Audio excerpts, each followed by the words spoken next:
Man, investors wanted Jay Powell to be the sledgehammer so badly yesterday, but instead, some think he brought out a fiddle, okay? And the market did burn yesterday. It was down earlier this morning, of course. You know what? It's pretty obvious that people are on pins and needles. Now, it is true that the Fed should not make policy based on Wall Street's every needs and all of the whining of Wall Street. But let's not forget, Jerome Powell, chairman of the Federal Reserve, sort of put this situation into place, and now he's paying the prices, so is the market. Ironically, though, investors that were hoping for Operation Twist or some other things got nothing, and we've got some guests today who actually think that was the best medicine. Anyway, the whole affair right now feels like a swan song, but it may not be, so don't panic until you watch this show because there's a lot going on with the sell-off, and as you can see, subsequent rebound. Maybe Jay Powell did the right thing after all. Maybe he should hold on to what he's doing, and maybe you should hold on to what you're doing. On that note, I want to bring in two of my favorite guests, Rob Luna, Scott Martin, and I got to tell you guys, let me start with you, Rob, because you were a little bit more bullish, I think, than Scott last time we spoke. This reaction from last week to yesterday, even today's resolve, what do you make of it? I think it's all really healthy, actually, Charles. I mean, if you look at the moving averages, we said last week we're going to go test the 50. We did that. We saw the QQQs break below that. But you know what's happening, Charles? If you look at some of the stocks, and we said this, you're going to have your leading stocks, your Facebook, Amazon, went down to that 200 today, bounced off that. And if you look at that, that's when the market turned around. I think this is all really healthy. We need to wash out those weak hands in order to see that next move up. I have it in Hey Vision. You know, so Scott, you've been a lot more conservative, if you will, about the market. And I know, you know, it's interesting because we go up usually in the stair steps and we come down in the elevator, and that's when a guy like you will say, hey, you got to pay attention to those elevator rides sometimes. So what are you feeling right now about the way the market's reacted, particularly to interest rates? Okay, 1.62% on the 10-year, still not the worst thing in the world.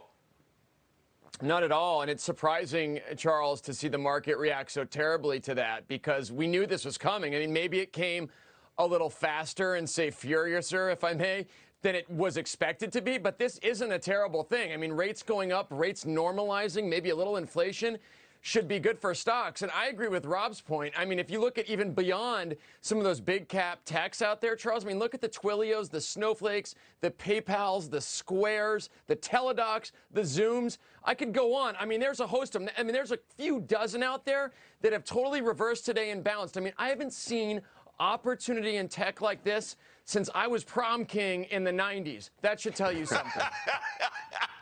Yeah, and that's when everybody was excited about the calculator, right? That had like 5 windows. So that was a long time ago, my man. The Commodore computer was reigning back then. All right, so let's talk about then the changes in portfolios, right? You know, Scott pointed it out. People are being opportunistic. By the way, being opportunistic, buying dips, has only worked since 2009. Rob, have you made any changes today or in the last couple of sessions? No, you know, we've been, and I know you hate this, Charles, using the barbell, but let's give people actionable strategies. No. Look at the Aristocrat Index, though, Charles. It's been helping people. And you beat me up, rightfully so, about Chevron last year, but look, that paid off. We bought the dips on that, but what we're doing now, we're holding on to that Chevron position, but now it's time to reload on some of these tech names. Like Scott said, PayPal, Zooms, these are long-term winners. You don't get opportunities like this a lot. We like those names right here. You know, here's the thing, though, and listen, I'm in oil. I'm in there big, and I've been talking about the commodity super cycle. In fact, pounding the table on it, you know, but now you've got this interesting thing. Oil also getting help from OPEC, so it's a little bit of a different story. But back to these potential opportunities, Scott. You know, for someone like you who has been relatively cautious, it's obvious you were waiting your time. So what about this inflation scare? Is this overdone? I mean, yeah, of course we know there's going to be some inflation, but is there enough to derail all of the amazing powder we've got from household spending to corporations to the jobs report this morning? I mean, to me, that should be a bigger macro story. Yeah, the powder's going to be fine. And, like, everybody's freaked about inflation maybe going to what? Like, I don't know, 2.5%, 3%? Like, oh my goodness. I mean, that's so scary. When if you look in past decades when inflation was a real problem, I mean, you're pushing double digits in some cases, especially overseas. So, I mean, that's not a concern. Like, that's actually good inflation. In fact, as the economy reopens, Charles, and maybe, hopefully, I mean, God willing, we pull away from all this crazy stimulus we're getting, which I think the market is telling you we don't really need. I mean, that's why rates, in my opinion, are going up so much. Maybe a little inflation could go actually a long way to kind of reinflate stocks a bit, because they're going to need a kick once we're done with this stimulus and things like that. So with respect to the inflation expectations, keep them coming as long as they don't go crazy. And 3% inflation, if we get it, isn't that bad. Yeah. You know, I always tell people we love when our paychecks inflate. We love when the value of our home inflates. We love when the value of our Tom Brady rookie card inflates. So there's not, all inflation is not a four-letter word, right, Rob? No, it's true. I mean, Scott's right on with that. I mean, we need some inflation, but you know what the next worry is, right? Once we get this economy set, we're setting the stage for a huge rally. It's taxes, it's regulation. Once you start hearing about that 40% long-term capital gains rate, that's going to be our next worry that we're going to have to overcome. Well, I'm hoping that's like November, December.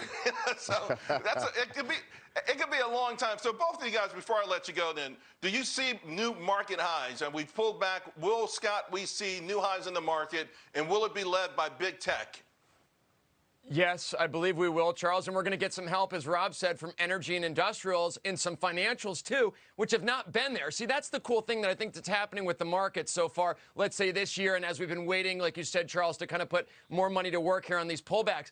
We're starting to get other areas of the market, and yes, I know they're smaller than tech. I get it. You can save the emails to me on that. Healthcare as well. But you're starting to get some help from other areas of the market that have completely lagged in the last couple, say, years, and that will help the overall breadth of the market stay strong long-term here this year.